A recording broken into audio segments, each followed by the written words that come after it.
मित्रों, स्वागत है आपका। ज्योतिष की इस आध्यात्मिक सभा में हम रोज कुछ ना कुछ उन योगों की चर्चा कर रहे हैं जिनके कारण व्यक्ति संपन्न होता है परंतु दरिद्रता छाई रहती है। व्यक्ति सुंदर और समर्थ होता है, विवाह के रिश्ते पास नहीं आते।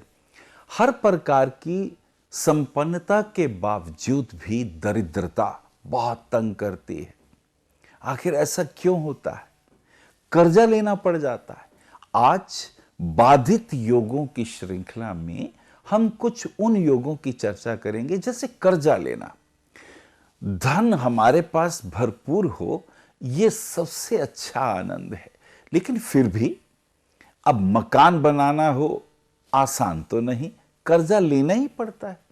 बच्चों को पढ़ाई के लिए विदेश भेजना हो, अब आजकल पढ़ाई भी कोई सस्ती नहीं रह गई। MBA कराना हो, MCA कराना हो या और डॉक्टरी विद्या पढ़ानी हो, बच्चों को विदेश भेजना पड़ता है। और माता पिता के लिए 5, 7, 10 लाख का खर्चा एकदम वहन करना इतना आसान नहीं। तो ये वो कर्ज है जो विद्या के लिए लिया जाता है। बेटी की शादी करनी है, फिर माता पिता ही जानते हैं कहां कहां से पैसे नहीं पकड़ते। कर्जे के बहुत स्वरूप हो सकते हैं। आवश्यक नहीं कि मकान लेने में ही कर्जा हो, पढ़ाई के लिए भी कर्जा लिया जा सकता है। किसी पुराने ऋण को चुकाने के लिए कर्जा लिया जा सकता है। बच्चों को विदेश भेजना है तो कर्जा, शादी करनी है बच्चों की तो कर्जा, माता पिता का ही कोई पुराना ऋण हो जो बच्चों को चुकाना पड़ जाता है कभी कभी। ये सब रूप हैं अलग अलग, लेकिन देनदारी देनदारी ही होती है। और यदि आपने धन देना हो किसी का, तो आप चैन से कब सो पाते हैं? आइए जन्मपत्री में, ज्योतिष में हम उन योगों की चर्चा करें जिनसे यह पता चलता है कि कर्जा लेने के योग कैसे बनते हैं। कैसे हम लोग जितना धन कमाते हैं, देनदारियां हमेशा बनी ही रहती हैं। क्या एस्ट्रोलॉजी के माध्यम से यह जन्मपत्री में देखा जा सकता है? बिल्कुल देखा जा सकता है। जन्मपत्री में जितने भी योग बनेंगे, इसमें हमारे नवग्रह, इसमें हमारे 27 नक्षत्र और तिथियों का, योग का, करणों का बहुत महत्व होता है। आइए कुछ विशिष्ट भावों की चर्चा करें। जैसे जन्मपत्री का छठा भाव, छठा भाव होता ही कर्जे का है। छठे भाव से देखना पड़ता है कि कौन कौन से योग तंग करने वाले हो सकते हैं। वैसे योग बहुत बनेंगे, छठे भाव से बनने वाले योग हैं। 11वें भाव से भी बनने वाले योग होते हैं जो कर्जे के बारे में बताते हैं, क्योंकि एकादश भाव छठे से छठा होता है। फिर द्वादश भाव से बनने वाले योग हैं जो कर्जों को बढ़ा देते हैं। एकादश भाव से बनने वाले योग, क्योंकि 11वां भाव इनकम का होता है, द सोर्स ऑफ इनकम, उस भाव से भी कर्जों के योग बन सकते हैं। द्वितीय भाव जो कि धन का भाव है, यहां से भी कर्जे के योग देखे जा सकते हैं। पंचम भाव भी कर्जे का योग बता सकता है। तो आपने देखा, इतने भावों से कर्जों की संभावनाएं देखी जा सकती हैं। आज हम आपको छठे भाव की बात बताते हैं। देखिए, छठे भाव का स्वामी यदि नीच का हो, वक्री हो और ये द्वादश भाव में बैठ जाए, तो व्यक्ति को कोई ना कोई ऋण चुकाने के लिए, कोई ना कोई कर्जा चुकाने के लिए कहीं बैंक से या मित्र से कहीं से सहायता लेनी पड़ती है।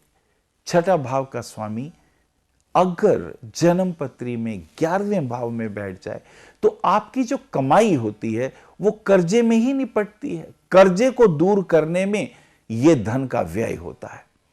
अब यदि मान लीजिए छठे भाव का स्वामी द्वितीय भाव में जाके बैठ जाए और द्वितीय भाव का अधिपति मान लीजिए 12वें भाव में चला जाए, तो व्यक्ति का धन का व्यय होता है।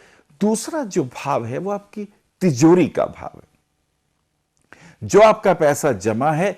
अगर द्वितीय भाव के अधिपति के ऊपर छठे भाव के अधिपति की दृष्टि है, या द्वितीय भाव का स्वामी 12वें भाव में है, या छठे भाव का स्वामी द्वितीय भाव में है, तो आपकी जमा की हुई पूंजी कर्जे निपटाने में व्यय हो जाएगी। मान लीजिए छठे भाव का स्वामी 11वें भाव में है और 11वें भाव का स्वामी भी व्यय भाव में चला गया, तो भी अब ये इनकम के ऊपर चोट पड़ती है। व्यक्ति जितना ही कमाए सब खर्च होता चला जाता है। द्वितीय भाव में जो योग बना था उसमें आपका जोड़ा हुआ धन व्यय हो जाता है। अब अगर 11वें भाव में छठे भाव के स्वामी का प्रभाव हो जाए, छठे भाव का स्वामी नीच का या वक्री हो और जन्मपत्री के 11वें भाव में उसका प्रभाव हो और एकादश भाव का स्वामी भी द्वादश भाव में हो, तो व्यक्ति की जो कमाई होती है वो घर तो पहुंचती ही नहीं, बाहर बाहर से देनदारियों में निपटती चली जाती है। अब देखिए, अगर द्वितीय भाव का स्वामी छठे भाव में आ जाए तो भी व्यक्ति को कर्ज लेना ही पड़ता है। अब अपनी आर्थिक समृद्धि को, यश कीर्ति को बचाने के लिए कभी कभी हमें कर्जा लेना पड़ जाता है। अब अगर 11वें भाव का स्वामी छठे भाव में आ जाए तो भी यही कर्जों के योग बन जाते हैं। और अगर गहरे से समझें, अगर 11वें भाव का स्वामी और दूसरे भाव का स्वामी दोनों ही छठे भाव में आ जाए तो व्यक्ति का तो बुरा हाल होता है, कर्जा जैसे निपटने पर ही नहीं आता। इधर धन आया, कमाया हुआ धन भी व्यय गया और जो जमा किया हुआ धन था उसका भी व्यय हो जाता है। और कहीं पंचम भाव का स्वामी भी छठे में आ जाए या छठे भाव का स्वामी 5वें में चला जाए तो ये कर्जा बड़ा डिफरेंट टाइप का होता है। हमने किसी को माल बेचा और जो हमने पैसा उससे लेना था वो हमें तो मिला नहीं, अलबत्ता ये जरूर हुआ कि वो हमारे पैसे का भुगतान कर्जा निपटाने में पूरा होने लगता है। कभी कभी तो वहां भी दिक्कत आती है। छठा भाव का स्वामी नीच का या वक्री होके, अब मान लीजिए भाग्य स्थान में चला जाए तो भाग्य के धक्के पड़ते, व्यक्ति के भाग्य की स्थिति प्रतिकूल होने लगती है। कभी कभी हम कहते हैं कि इतने तो बुरे कर्म हमने नहीं किए, हमें इतने कष्ट क्यों उठाने पड़ रहे हैं। ऐसी स्थिति में ध्यान रखें, छठे भाव से संबंधित ग्रह अधिपति का ध्यान करना होता है। एक बात का ध्यान रखें, कर्जे के लिए शनि देव बड़े मशहूर हैं। अगर शनि जन्मपत्री में आपके वक्री हैं, नीच के हैं, पाप ग्रहों के प्रभाव में हैं, अस्तगत हैं, कर्जा लेना ही पड़ेगा। छठा भाव और छठे से छठा भाव यानी 11वां भाव, ये बड़े महत्वपूर्ण हैं। ये कर्जों की अभी परंपरा, इस स्थिति को हम आगे बताएंगे।